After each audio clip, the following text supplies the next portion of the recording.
En la lección que vamos a considerar este día, vamos a aprender un poco sobre una clase diferente de Mesías. Un tema muy importante para el Evangelio, considerando, pastor, que en realidad está siendo escrito este mensaje para personas que están padeciendo por el Evangelio, por el Mesías. Entonces Marcos nos va a presentar a este Mesías de una manera muy inusual acá. Es muy interesante la forma en que lo va a presentar. Digo inusual en el sentido de inusual para la mente humana, pero vamos a descubrir un poco más de esto. Vamos a orar pidiendo la bendición de nuestro Dios. Padre Santo y bueno, queremos escuchar tu voz y también para nosotros queremos que nos ayudes a reconocer la clase de Mesías que es nuestro Señor Jesús, a fin de que también nosotros podamos aprender a caminar siguiendo sus pisadas. En el nombre de Jesús lo pedimos. Amén. Para la reflexión de hoy, pastor, la historia va a estar concentrada en un pasaje bastante extenso. Siempre estamos en Marcos 6, pero desde el verso 30 en adelante, casi hacia el final, nos vamos a encontrar con varios elementos que me gustaría que nos ayude a destacar, porque cuando hablamos sobre esta clase de Mesías que Jesús vino a mostrarnos, que Jesús es, voy a decir mejor, que Jesús es, que no corresponde con las ideas que tenían los judíos entonces, y que debo admitir a veces tampoco corresponde con las ideas que nosotros tenemos de lo que debería ser Jesús como el Mesías. ¿Qué está tratando de decirnos Marcos ahora en la narración que va a presentarnos? Que justamente nos va a introducir con un tema muy interesante que es la alimentación de los 5,000. Muy bien, creo que es una historia bastante conocida, ¿verdad? Un milagro de Jesús que es más allá de toda lógica, realmente muy extraordinario. Cualquiera que ha estado en una actividad donde tiene que alimentar a un grupo de personas, se da cuenta que es un desafío. Si usted tiene 100 invitados ya es un desafío bastante grande. Y si tiene 5,000 invitados sería grande, pero si tiene más de 20,000, realmente hay toda una logística para hacer esa comida, para distribuirla. Y aquí nosotros vemos que Jesús logró hacer una multiplicación milagrosa de 2 pececitos, 2 peces y 5 panes de cebada, que era la comida de los pobres. O sea, no hizo un banquete ahí gourmet, pero hizo algo que pudo satisfacer su necesidad de alimento. Ahora quiero decir algo, hermano Gerson, cuando vemos esta historia comparada con los otros evangelios, a veces hay unas diferencias en los relatos, pero especialmente también en la cronología de los relatos.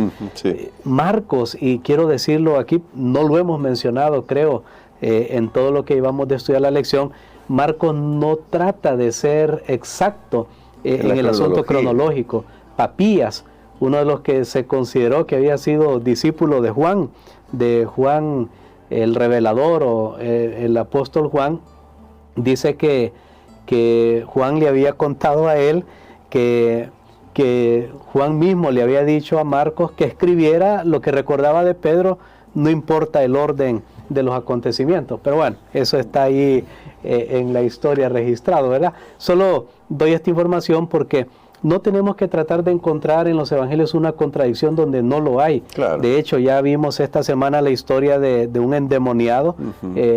Marcos y Lucas creo que mencionan que es uno, y en el caso de Mateo menciona que eran 2. Tal vez ellos se concentraron más en el vocero, en el que habló, pero no hay contradicción. Y aquí yo puedo ir en la orden de Jesús cuando da a los discípulos, cuando van, que le dicen, miren, no lleven bastón. Cuando uno va a los diferentes relatos, Mateo, Marcos y Lucas, uno se da cuenta que hay diferencia en la orden que Jesús da, pero al final no hay contradicción. Solo lo menciono porque con esto animamos a nuestros amigos, hermanos, a profundizar un poco más, tener otras perspectivas, sino que usted diga, yo no sabía de eso, no me había puesto a pensar en eso. Pero entremos en la historia. Creo que vale la pena leer unos pasajes en esta historia que nos van a alumbrar un poco. Por ejemplo, me gustaría que leyéramos aquí en el libro de Marcos. Vamos al capítulo número 6, Y tenemos el versículo 30, vamos a leer el versículo 30 y 31, porque es la introducción de esta historia que conocemos como la alimentación de los 5,000. Y comienza así: entonces los apóstoles se juntaron con Jesús y le contaron todo lo que habían hecho y lo que habían enseñado, que aquí retoma la parte del envío de los 12, recuerda que ayer introdujimos eso. Él les dijo: venid vosotros aparte a un lugar desierto y descansad un poco, porque eran muchos los que iban y venían, de manera que ni aún tenían tiempo para comer. Muy bien, aquí es la única, en el versículo 30, ocasión en que Marcos le llama a los 12 apóstoles. Y probablemente tiene que ver porque la palabra apóstol significa enviado, y Jesús los había enviado a ellos. Entonces ellos llegaron después de su viaje misionero con los reportes, estaban cansados, habían pasado diferentes circunstancias, y Jesús les dice: venid y descansad un poco. ¿Sabe que quería destacar esto? Porque tiene que haber siempre un balance entre la comunión y el servicio. Si alguien enfatiza siempre solo uno y a expensas del otro, algo falta. Sí. Porque hay personas que son muy enfocadas en el servicio. Hay que hacer, hay que trabajar, hay que ir, hay que planear, y está bien, pero nunca no toman mucho tiempo para la comunión. Aquí Jesús muestra: está bien, ustedes han servido, han ido, ahora vengan, descansen, ahora viene la comunión. Pero hay otros que si enfatizan la comunión, hagamos semana de oración, hagamos vigilia, hagamos ayuno, hagamos oración, pero no sirven, no van, no sirven, me refiero, no participan en actividades donde van a ejecutar la misión, entonces también estamos incompletos. Entonces la comunión y el servicio son necesarios. Pero aquí tenemos nosotros que después de eso se dan cuenta la gente dónde estaban ellos, sí, y no los dejan descansar. Así es el ministerio muy activo. ¿Sabe que el milagro de los 5,000 es uno de los milagros que no es necesario? No fue solicitado para Jesús que los alimentara. De hecho, nosotros tenemos en Marcos, en el capítulo 8, tenemos otro relato de alimentación de los 4,000, pero aquí sí había una necesidad, porque la gente ya tenía varios días que habían estado escuchando a Jesús y no tenían alimento. Pero aquí, en el relato que estamos hoy, ya veremos el otro cuando pasemos por ahí, en el relato que estamos hoy de los 5,000, no había necesidad. La gente habían salido ese día, habían escuchado de Jesús, podían regresar a su casa, nadie se iba a morir por un tiempo de comida que no comiera. Sin embargo, Jesús lo realizó. Ahora, Jesús tenía grandes lecciones al realizar este milagro. Para mí, una lección que aprendemos nosotros ahora es que Jesús está tan interesado en cada aspecto de nuestra vida, aún en aquellas cosas que nos parece que no son trascendentales. A veces nosotros podemos pensar: no, yo solo tengo que orar, o solo tengo que hacer una petición o un fondo de inversión para algo que sea realmente grande. Pero sí, aquí nos muestra que Dios está tan interesado en cada uno de los aspectos de nuestra vida. Sin embargo, el relato tenía algo más. No voy a entrar en los detalles de la historia. Cuando Jesús recibe de un jovencito, un pequeño, no sabemos la edad, recibe estos panes y estos peces, Jesús lo multiplica, hay un orden a la hora de la distribución, pero noten ustedes, vamos a ir al versículo número 45. Que dice así: enseguida hizo a sus discípulos entrar en la barca e ir delante de él a Betsaida, en la otra ribera, entre tanto que él despedía a la multitud. Ya se habían llenado acá. Ya había pasado el milagro de la alimentación, pero en este texto dice: hizo a sus discípulos entrar en la barca. Sé que la palabra que se usa originalmente está hablando que Jesús los forzó. O sea, está haciendo ahí una obligación, les está dando un mandato, no es si quieren o no quieren ir. Claro, entre el versículo 44 que comieron y el versículo 45, ahí hace falta un detalle, que nosotros lo encontramos en Juan. Y el detalle es que después que Jesús alimentó a esta multitud, las personas quisieron coronarlo rey y dijeron, ahora tenemos aquí a alguien que puede alimentarnos. Y rápidamente ellos fueron al Antiguo Testamento, recordaron, Moisés dio el maná, alimentó al pueblo, recordaron a los profetas Eliseo y Elías, que está escrito que también hicieron los milagros de sanidad, de resucitar incluso a personas que habían muerto, de alimentar, recordemos el aceite de la viuda, etc. Y ahora ellos dijeron, este es el Mesías. Entonces unieron todo, este es el Mesías, este es el profeta del que habló Moisés. Y entonces quisieron coronarlo rey. De hecho, aquí estaban en un lugar aparte y era peligroso que Roma considerara esto como una sedición, una revuelta, una sedición para, pues, obviamente destronarlos a ellos. Claro. Todo eso estaba en el ambiente. Aquí había una tentación para Jesús. Sí. Era la misma tentación que Satanás le había puesto allá en el desierto, cuando le dijo, convierte las piedras en pan. Aquí Jesús demuestra, sin que el diablo le dé la orden, que él tiene la capacidad de hacer cosas extraordinarias para alimentar.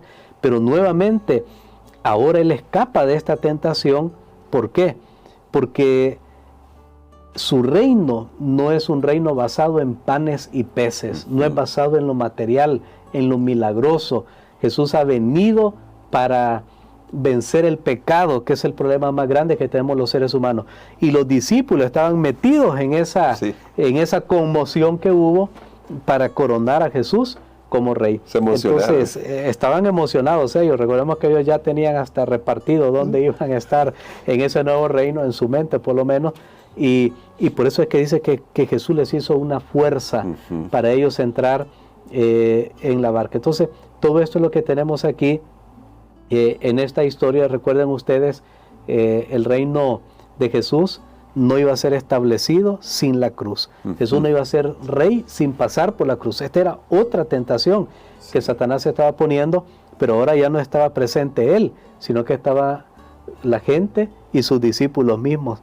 Y es lo que usted mencionaba al principio, podemos tener conceptos errados acerca de la misión de Dios en esta tierra o de la iglesia, de tal manera que a ellos les pasó, nos puede pasar a nosotros si no tenemos una comprensión correcta de estas cosas. Pues eso es tremendo, y tan grande la tentación que quisiera leer el siguiente versículo: y después que los hubo despedidos, se fue al monte a orar. Realmente necesitaba esa conexión con el Padre para no ceder a esta tentación de no pasar por la cruz.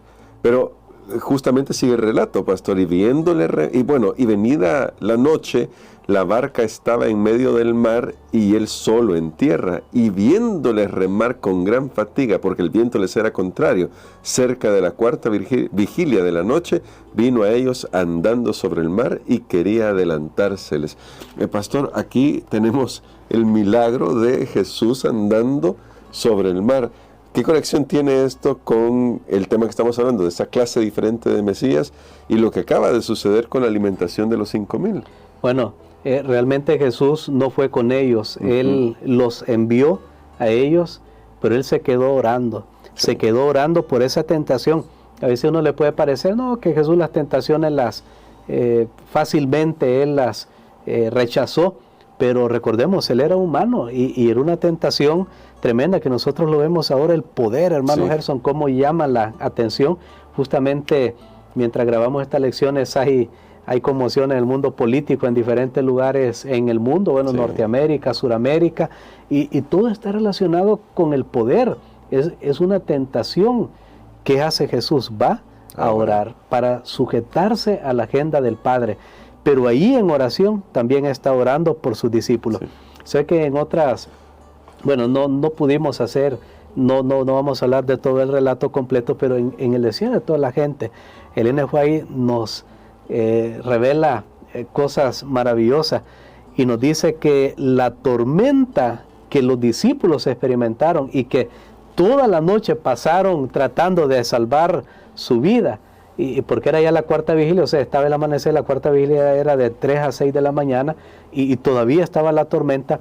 El gran propósito de Jesús al enviar esa tormenta fue provocada para que ellos se olvidaran de aquello de Jesús tiene que ser rey, y ahora se concentraran en sí mismos. Sé que a veces Dios permite las pruebas en nuestra vida porque estamos mal enfocados, Sí. Estamos yendo en otra dirección, así que Él permitirá, para sacar una lección espiritual para nosotros hoy, Él permitirá ciertas tormentas a fin de que nos olvidemos de las pretensiones falsas y nos enfoquemos en lo que realmente tenemos que estar enfocados. Aquí está el milagro que Jesús caminó sobre el mar, y Marcos, aunque no está tan interesado en lo cronológico, pero sí da ciertos detalles que no dan otros, porque en el versículo 49 dice, más bien en el 50, porque todos lo veían y se asustaron.